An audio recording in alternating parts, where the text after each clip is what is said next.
Hello, Malcolm. So we're in the 10th day of the war between Israel and Hamas. We know at least 6 Britons have been killed by Hamas.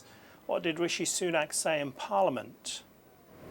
Hi Lee, Sunak says the UK is giving its unequivocal support to Israel in its rights to self-defence, as well as its right to go after Hamas to rescue hostages, deter future incursions and establish long-term security.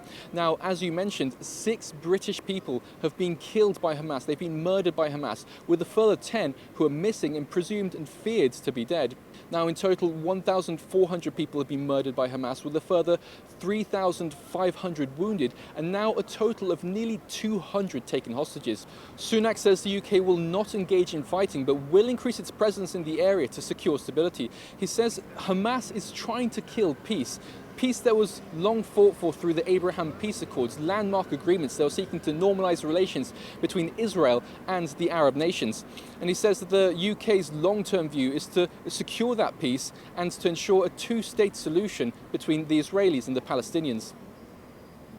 We've seen a sharp rise in anti-Semitism. What assurances has the Prime Minister given to the Jewish community here in the UK?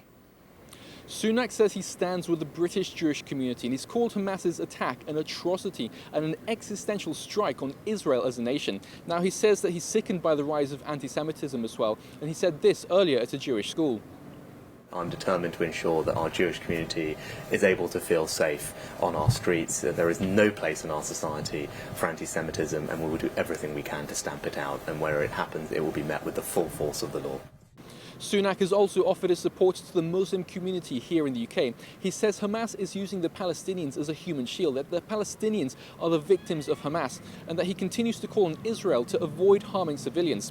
On top of this, the UK has set aside an extra £10 million for humanitarian purposes for Gaza. The opposition leader, Sir Keir Starmer, has similarly given his full support to Israel, right? Starmer largely agrees with what Sunak says. He says that while Hamas exists, there can be no safety, and that Israel has the right to defend itself and secure the safety of its own people. Now, his focus leaned a little bit more towards humanitarian purposes and to humanitarian routes out of Gaza, and to ensuring that the Palestinian people are kept safe and secure and offered humanitarian aid. And he's also iterated that Hamas's brutality cannot be allowed to drive a wedge between the international relations in the Middle East.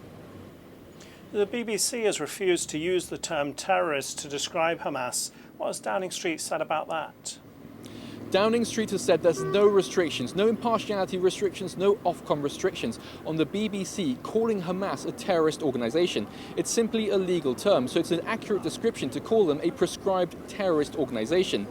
The BBC has previously described 9/11 and 7/7 as terrorist attacks, and to give some context, Downing Street said that the Hamas attack is the 3rd deadliest attack since 1970. So terrorist is an accurate term, and Downing Street says that it's important that to be accurate. Malcolm Hudson, thank you very much.